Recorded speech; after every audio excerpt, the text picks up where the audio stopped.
So a reminder, meeting today at 5 o'clock if you're interested. And don't forget the conference, which is coming up in a few weeks.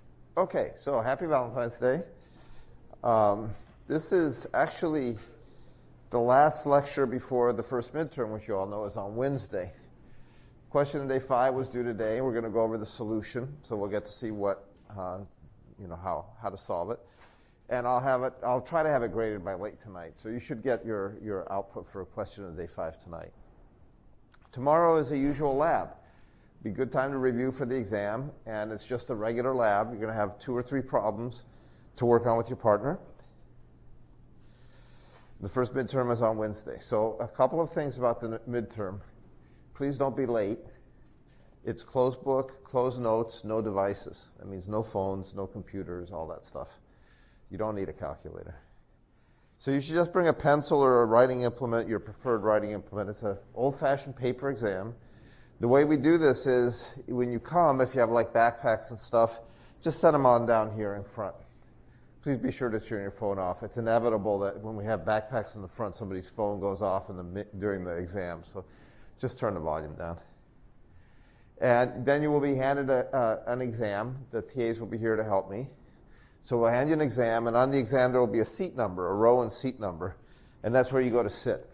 Okay, so the exams you'll be seated randomly in the room, and the reason we do that is because that way nobody's sitting next to each other, and it's easy for us to get to you if you have questions. If you have questions in the exam, just raise your hand, hold it up high, and somebody will come and help you. We can't obviously answer questions about content, but we can provide clarifying information if you don't understand something. Wrong way. So what's covered? Well, all the readings, the lectures, the labs, questions of the day. There is no iteration on the exam. Don't write a for loop on the exam. You won't get credit for it. So it's all exactly what we've been doing in class, that kind of thing. If you have not submitted a request for SDS accommodation, you need to do it by noon today, or I can't accommodate you. We've had a lot of warning, and I think everybody who's submitted one should have received an email from me with instructions. So all that should already be taken care of. Okay. So this is about the time I start getting panic questions on Piazza and by email. So let's talk about grading the exam. First of all, I think, sure, it's easy for me to say, but my feeling is a lot of students are overly focused on their grade, and they obsess over every point, rather than what it is that we're trying to teach you and that you're trying to learn. So everybody is going to make mistakes on the exam. I guarantee you the high score will not be 100. If it is, I'll be very surprised. And if it does happen, there will maybe be 1. There won't be 10 people who get perfect scores.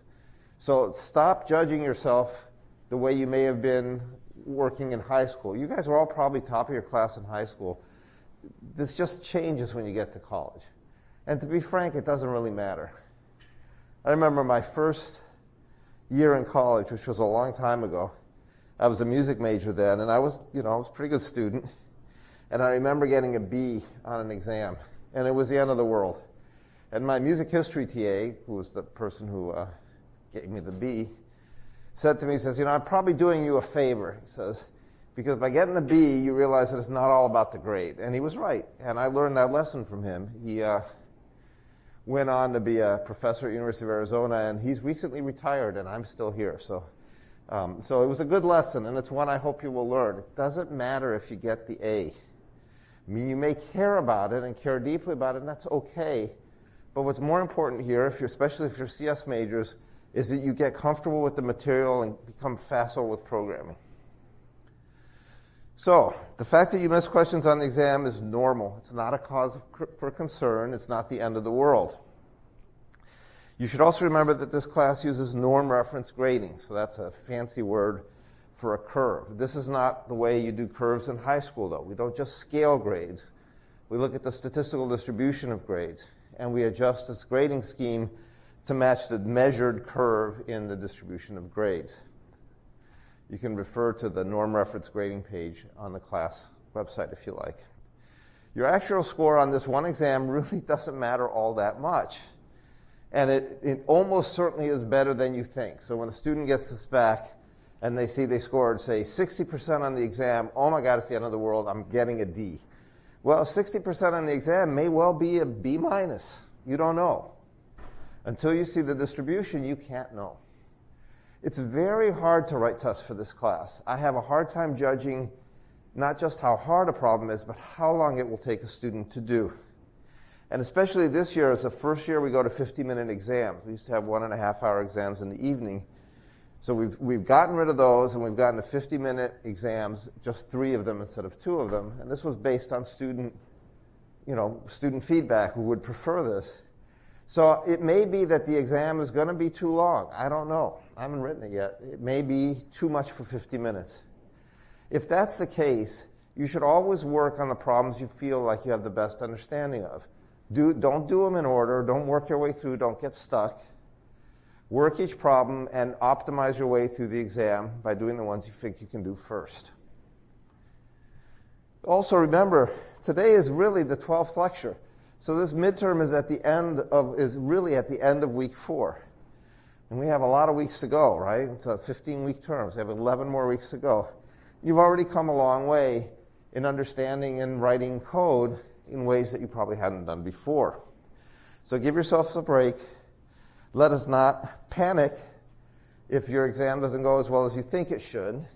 It's not the end of the world.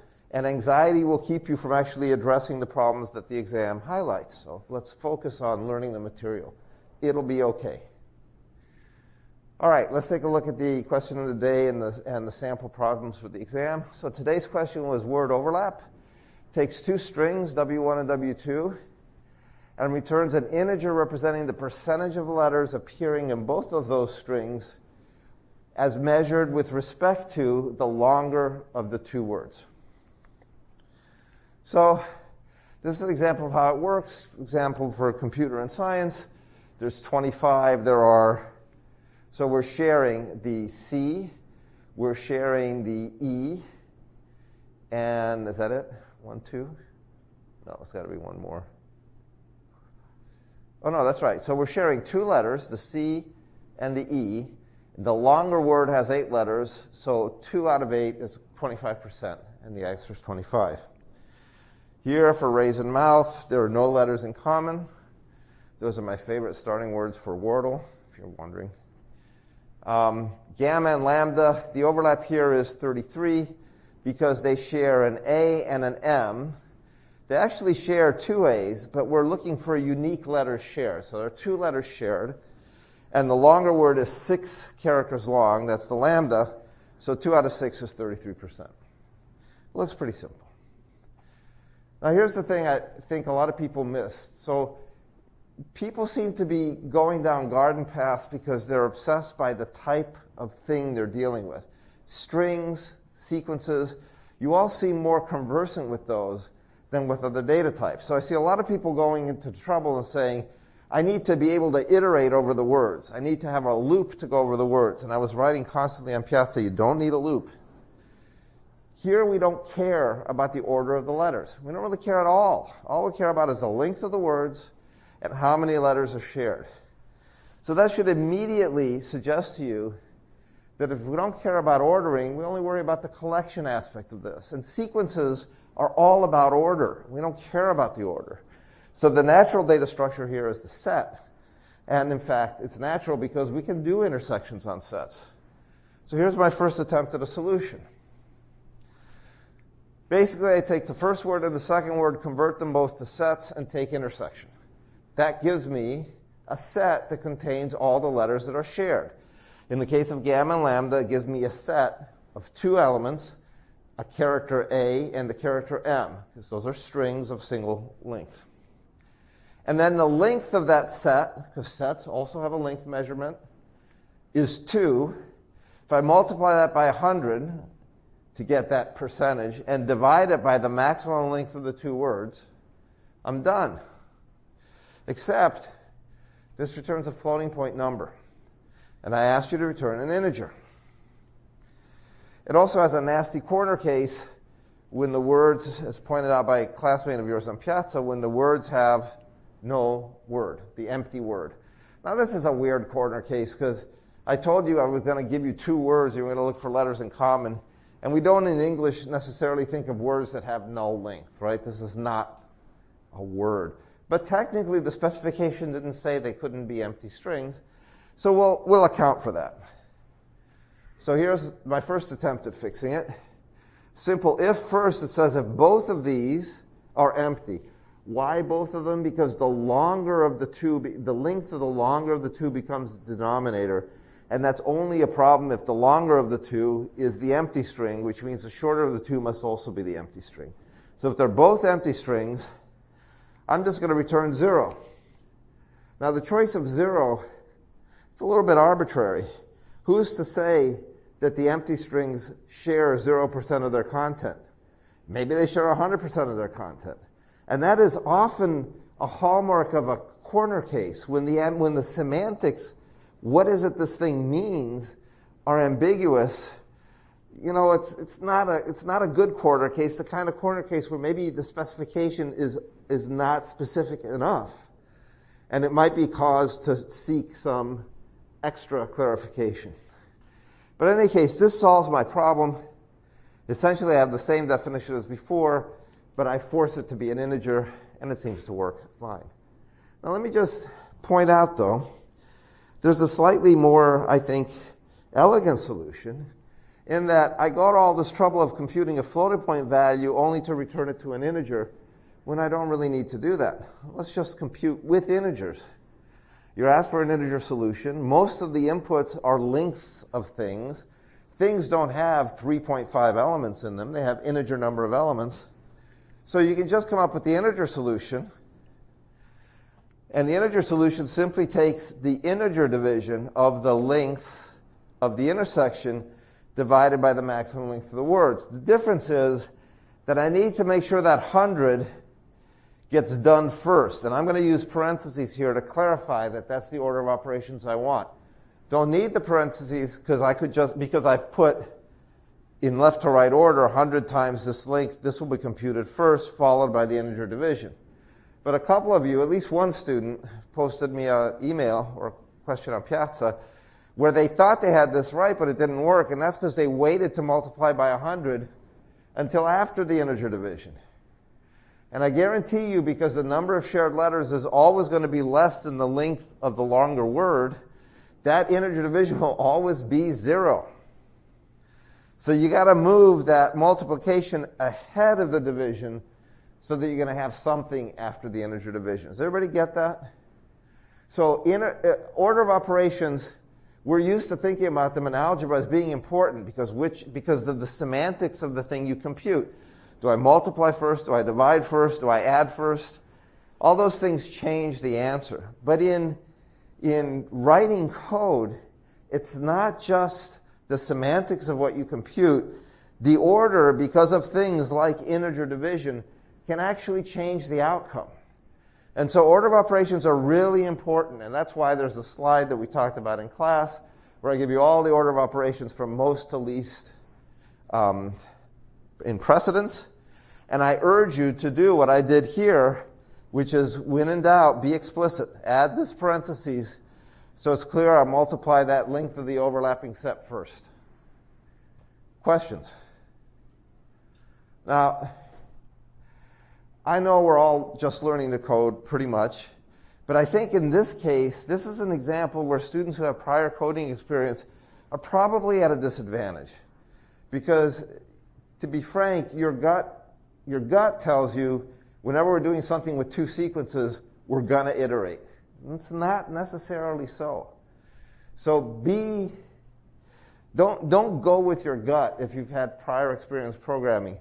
I'm telling you today, on this exam, there's no iteration. So you can just forget about 4s. But as we go through the semester, you will have a chance to go back to your old habits of using a 4 for everything. And I won't look favorably on it because there are better ways to do things. And the fact of this class is all about learning the best possible ways, the most parsimonious, elegant ways to do things. So your code will be simple, maintainable, and understandable. So we're not after writing just code that works. We want to write good code. All right, let's take a look at some of these problems that I posted. They're all fairly easy, but they show some really nasty corner cases. And it's good for us to look them over. So the first one is, takes two integers, I and j, and returns the sum of I and j times the product of I and j. This is, very much like the first question of the day we did. Really straightforward stuff. And here all we have to do is make sure that we return and make sure that we use parentheses to show the order of operations. If I leave out this I plus j, I would get I plus j times the product, and that's not what I want. So here, it's very straightforward. One line, using extra parentheses to make sure. You'll notice here, the parentheses here are not needed. They don't change the semantics of what we return. They don't change what we compute. But they do match the spec. So when I read the specification and I look at the code, this is like a comment in my code. It's like, oh yeah, I see where that comes from. So I'm making it easier for the reader, the human reader, to understand the code by mimicking the specification. The computer doesn't care if there's an extra set of parentheses. It doesn't cost anything. It's just going to be parsed out when it evaluates that expression. But for us, it makes a difference. Also notice that the specification says it needs to work for integers. It doesn't say it can't work for floating point. There's no need to cast this to integers, even though it will always be an integer. Okay, that's the first one. Extend sequence. Okay, this starts to get a little messier. So there's a sequence S and two integers, I, which is less than the length of S, and j, which is greater than 0. Greater or equal to 0, and returns a new sequence that has S with the last I elements repeated j times. So here's an example. So here's my sequence S. I is the last element, so -1, -2. So these two elements repeated 3 times, I get once, twice, 3 times. Notice that they're repeated 3 times, but 1 time's already there, right? Because it's the last I elements. Works for strings as well. There's my enthusiastic yes. And it's basically an exercise in slicing, multiplying sequences, and concatenating sequences. So here's my solution. I take the last I elements, and I take the sequence up to but not including the last I elements, and then I take the last I elements multiplied by j. Going only up to the minus I elements is what accounts for the fact that one set of the 3 is already there. So I'm going to back up and then multiply it by 3. So let's see how well this works, if we met the spec or not, and if it's reasonable or not. So here's my first one. I have a list of the range of 10, so these are the numbers 0 through 9 in the list. I'm going to take the last one and repeat it twice. Last one is 9, repeated twice. That looks pretty good. But here's the kicker. What happens when I take the last -1 of these and repeat it twice? Well, I get this really weird thing. And it doesn't make any sense. So let's see why. Because in the definition, I'm taking -1, which is +1. So I'm actually going to take, starting at 1, at element 1, through the rest of the list twice. Is that what I meant? Doesn't seem to fit the text of the specification. Now the specification, if to be fair, basically says I is less than the length of S. It doesn't say it has to be greater than or equal to 0. Right? So this is one of those cases where the specification is perhaps not as explicit as it should be. So maybe that's ambiguous. What is the real meaning of the last -1 elements of the sequence S? Is it really the same as the last length of S plus -1 elements? Does that make sense? That's the way Python interprets it. But is that what the specification really means? So let's take a look at a slightly better solution here. What I'm going to do now is I'm going to make that one thing explicit. And I'm going to go up to the length of S minus 1. Remember, when I have a negative number, in the previous definition, I had from the default up to -1th element. But when I is negative, that goes the default up to the positive, the absolute value of i's element. That seems wrong. So here I'm going to explicitly force us to instantiate the default as the length of s minus I. So what happens here is this becomes the length of s up to length of s plus that negative number. So it becomes a number larger than the length of s. And the advantage of this is I no longer have that wraparound effect. So when I try to extend the sequence this way, I actually get the original sequence back. Now, is this right? Maybe. It all depends how you interpret that original specification. What does it mean, the last minus elements, when the last I elements are minus, or negative? In this case, whenever I have a negative value, it doesn't extend the sequence at all. It'd be much better to clarify what the specification actually means in a situation like this. So the corner cases help point out ambiguities in the specification. Sometimes the ambiguity is because you didn't read the specification carefully, and there's an obvious interpretation, and you'll need to change your code so that you meet that obvious interpretation. Other times, the specification may be ambiguous. Question? I'm a bit confused on how I don't get like an out-of-bounds error because of the length of s minus a negative number. Is going to be greater than the length of s. Right. Okay, so the question is, why don't you get an out-of-bounds error if I'm trying to index a sequence from the 0th element to some value that's beyond the length of the sequence? And the answer is Python doesn't care.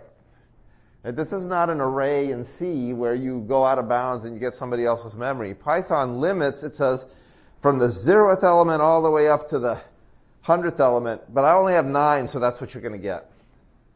And that's what happens.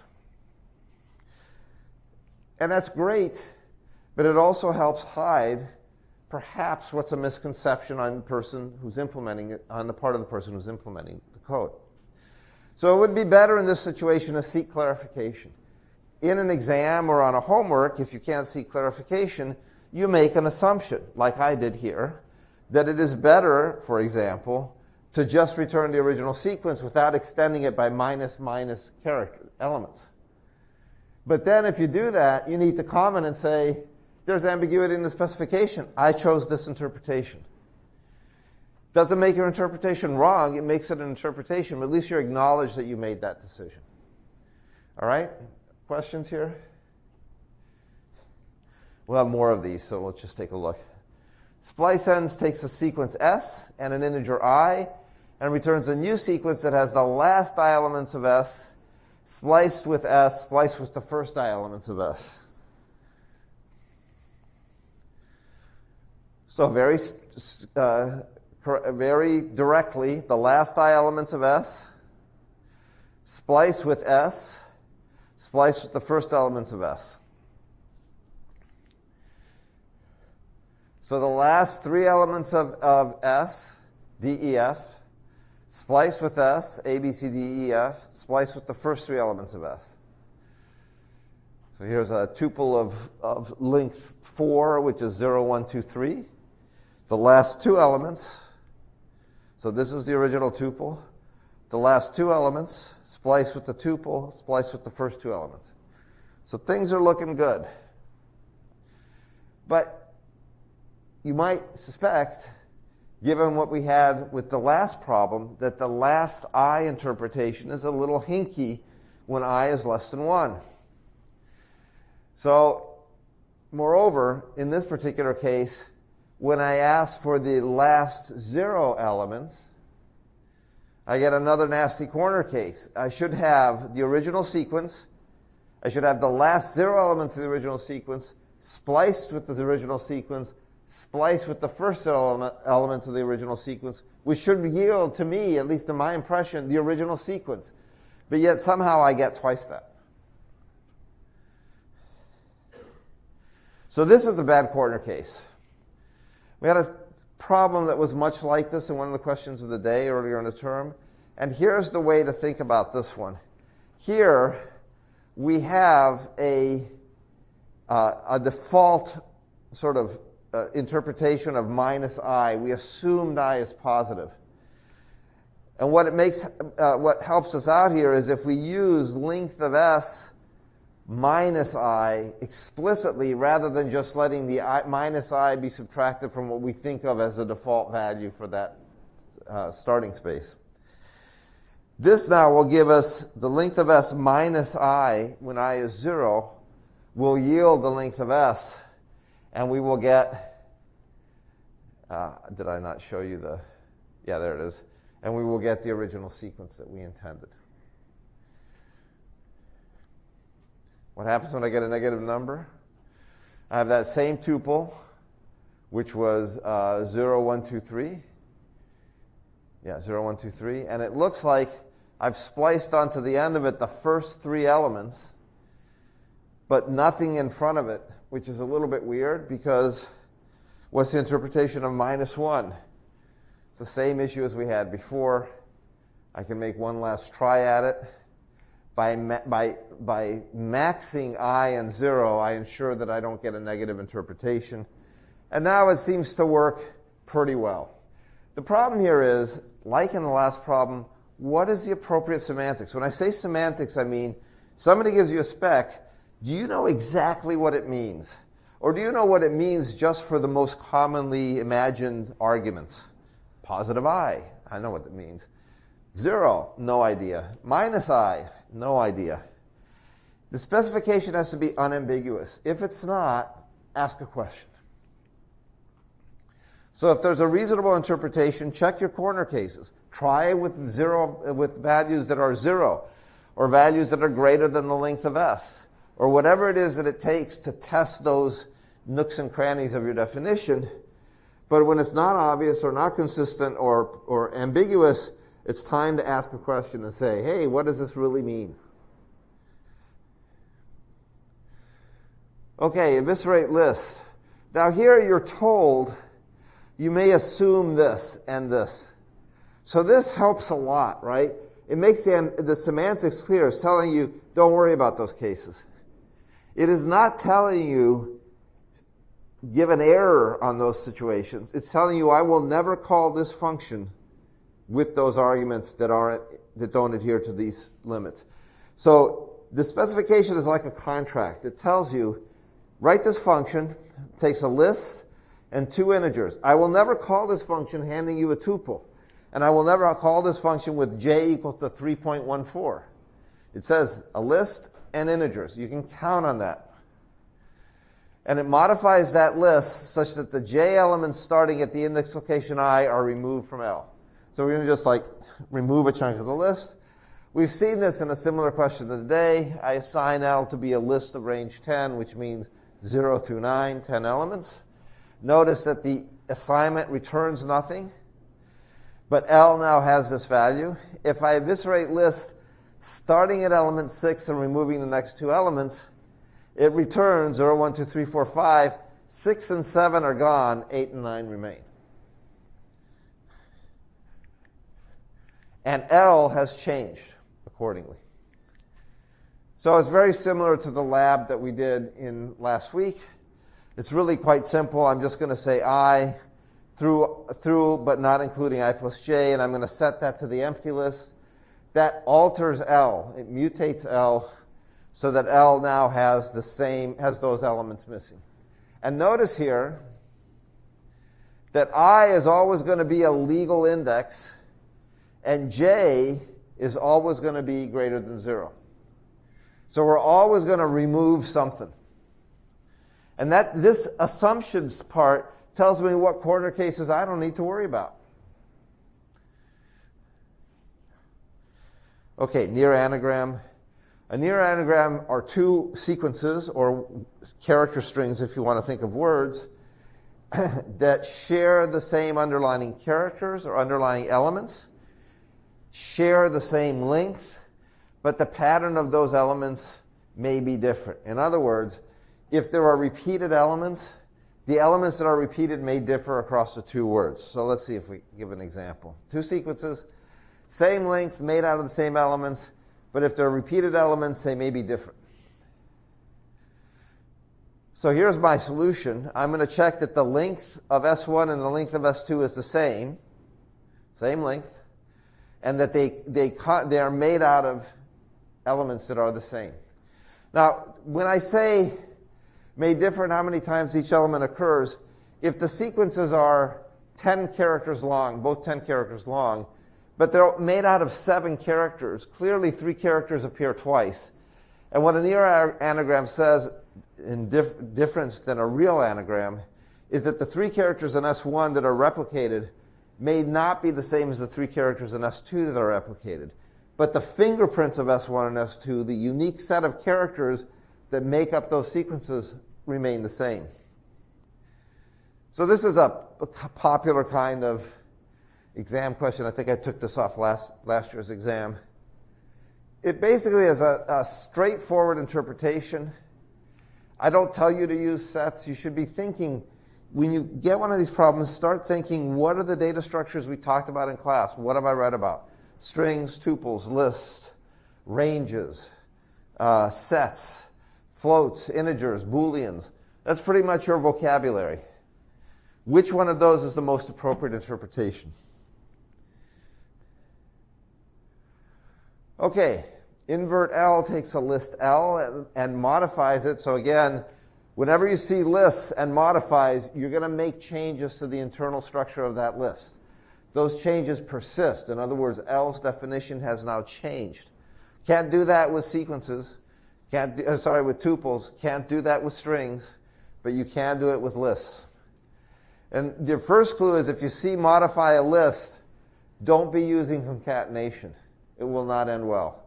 Concatenation generates new list structure. You want to actually use indexing operations that overwrite stuff. All right, and modifies the list by exchanging its first and last halves while reversing the last, now first half, and returns the new value of L. So here's a list of 12 elements from 0 through 11. It has even length. When I invert that list, I will get back 1, 2, 3, 4, 5, 6, the last 6 elements reversed, and the first 6 elements in order. And the list itself will have changed. So it's a lot like question of day 3. We did something almost exactly alike. The key here is to remember how to compute these indices using integer division. Why do we use integer division in index operations? Because typically, unless you're using dictionaries, you cannot have indices that aren't integers. So let's just stick to integers. And then here, all I do is I use an equivalence. Notice that I'm using a tuple on the left. These are both assignable subportions of the list. And a tuple on the right, both with the new values I want. And when I assign that, this first element here gets assigned to this half, and the second element gets assigned to this half. And you'll notice, just like in question of day 3, the reversal is done in a second operation. So first I extract what I'm interested in, the last half of the list. Then I use the shorthand to reverse it. Because if I put a -1 in here as a third argument, stuff happens that may not be what you want it to be. You have to manipulate start and end, so you start high and end low. Which you can do, but the sort of indexing arithmetic can be tricky and you might get it wrong. This is much clearer. Get that and then reverse it. And again, as usual, when we're taking halves or thirds or quarters or whatever subpart of a list, and you're doing indexing operations, if the integer division does not divide evenly. So here, in this example, are 12 elements, divides in half, no problem. If there were an odd number of elements, you have to worry about where the excess elements accrue. If you're measuring from the left side of the list, indexing from the left, the extra elements with integer division, which is always an underestimate of the true value, those will accrue to the last segment. That is fine. If you're told otherwise, you got to make different accommodations. So beware of those excess elements. Rotate left takes a sequence S and an integer, well-bounded, so we don't have to worry about funny business, and returns a new sequence of the same type of S that takes all the elements of S rotated to the left. Now, by rotated to the left, we're really talking about something called a circular left shift, and the example should make this clear. So here is a list of 10 elements, 0 through 9, and when I do this, I have 0 through 9, I take the first 3 elements, all of the elements of S rotated to the left. So every element gets scooted down towards the beginning of the list. The elements that fall off the front of this get wrapped around and put at the end. So everything shifts to the left. You can think of this as a window onto a sequence, and the sequence shifts within the window. So I only have the third element on up, and what fell off gets put back in here. So CS&E students will recognize buffer shifts that happen in a machine. This is what this is. You can do it with strings. The same shift will give me bar baz foo, because as I shift this sequence to the left, the FOO will fall off the front and be appended on the back. Okay? This is really straightforward. Because K has been limited to what it can be, it's just a concatenation of the appropriately indexed subsequences. I don't have to worry about corner cases because I've already told you there aren't going to be any of them. I gave you this, limit on the integer.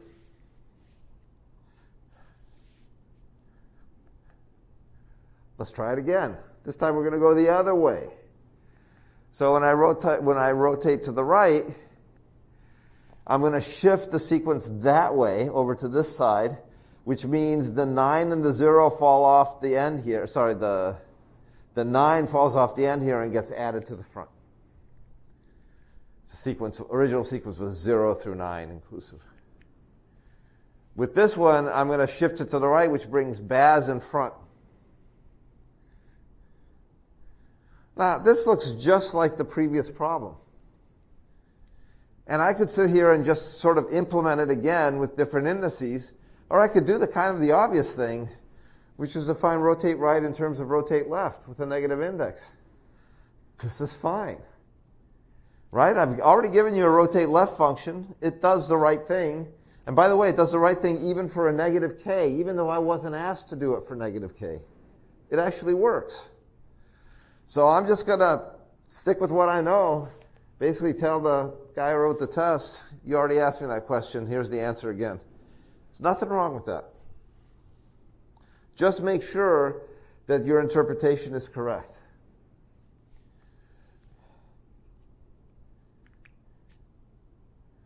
Reverse int. This is another one of those functions where people sort of get stuck thinking about it the wrong way. There is a numerical interpretation here. I have an integer n, it's positive, and I want to return the integer as the same integer, as the same digit in reverse order. So here's 7102 becomes 2017. 2017. So right to left, there you go. 1024 becomes 4201. 100 just becomes 1 because in the hint here, which I'm not showing you, it says it's okay to lose resulting leading zeros.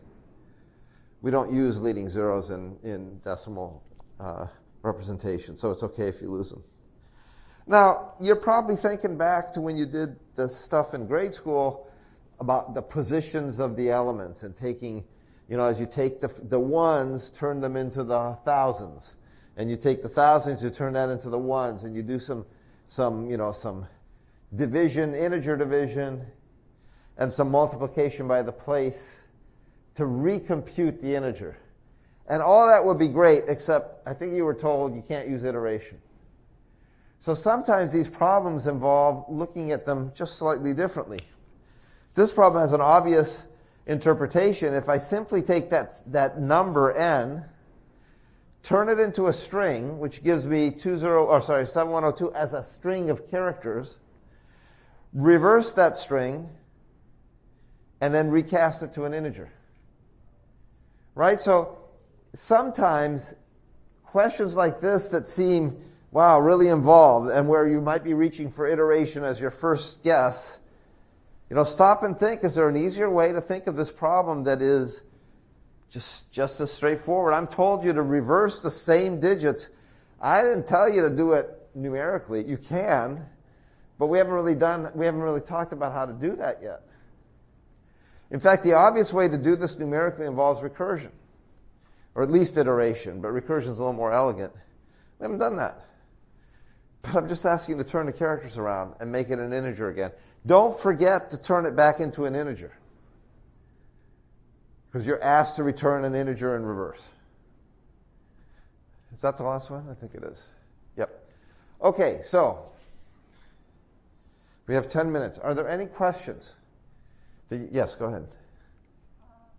I think it's the sixth practice problem that invert L is modified. You said you for signing made it a tuple. I guess I missed the reason why it's not using concatenation since it's a new L. Oh, why did I use a sign? So the question is for invert L. I said something about using assignment and not concatenation. And the answer is because you're told here to modify L. And we can see that if we look at this series of things. L has a certain value, which I didn't show you here, but it's basically 0, 1, 2, 3, 4, 5, 6, 7, 8, 9. And when I invoke invert L, it changes that, or modifies it. Sorry, 0, 1, 2, 3, 4, all the way up to 11. When I invert L, I get a different value. That list has changed. But notice that L's value itself matches that. So I've modified L. Lists are mutable. Strings and tuples are not. They're immutable. But this is talking about lists, and I'm asked to modify it, so I'm going to change that list. If I were to reconstruct this with concatenation, what I would be returning would be a new list. And the original list that I'm taking apart and putting back together to make the new list would not change. And so what would happen here if I type L is I would get 0, 1, 2, 3, 4, 5, 6, 7, up to 11, and I would have failed to modify L. So modification of a list means you're going to change something in it. And so far, the only way we know how to do that so far is to use assignment on subportions of the list. Either individual elements get reassigned or subsequences of the list get reassigned. That's the only way we know how to modify a list so far. So modification cannot be done by concatenation. It has to be done by assignment. Does that answer your question? I guess I was more like, why is it a tuple?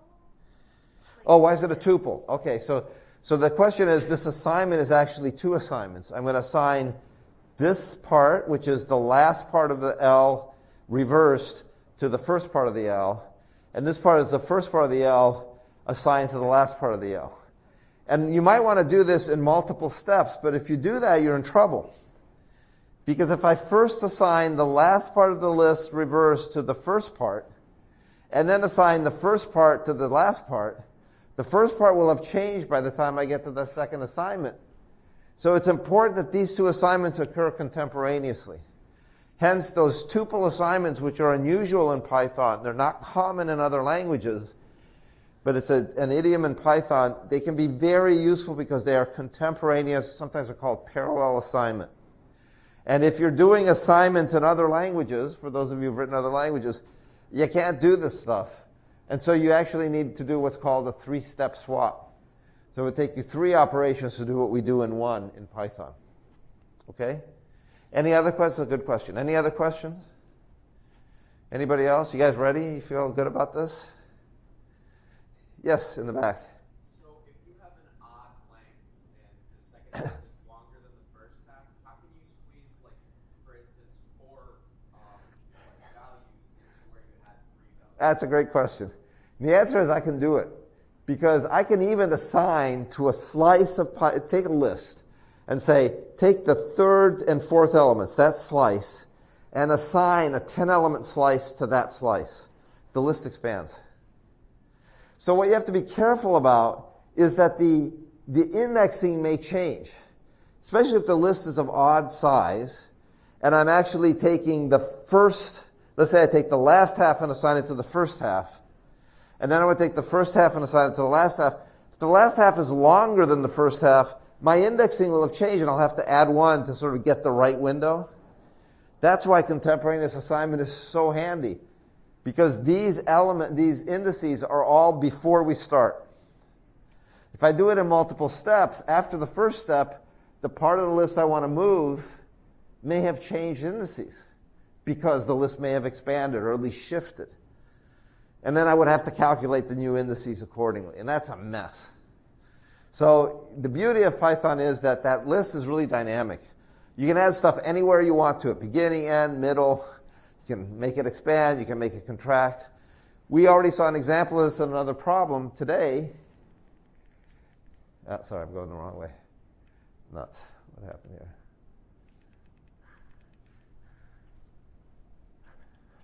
I have no idea how it did that. Whoa.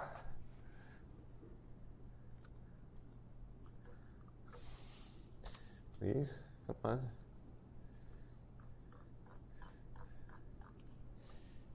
Where did that come from?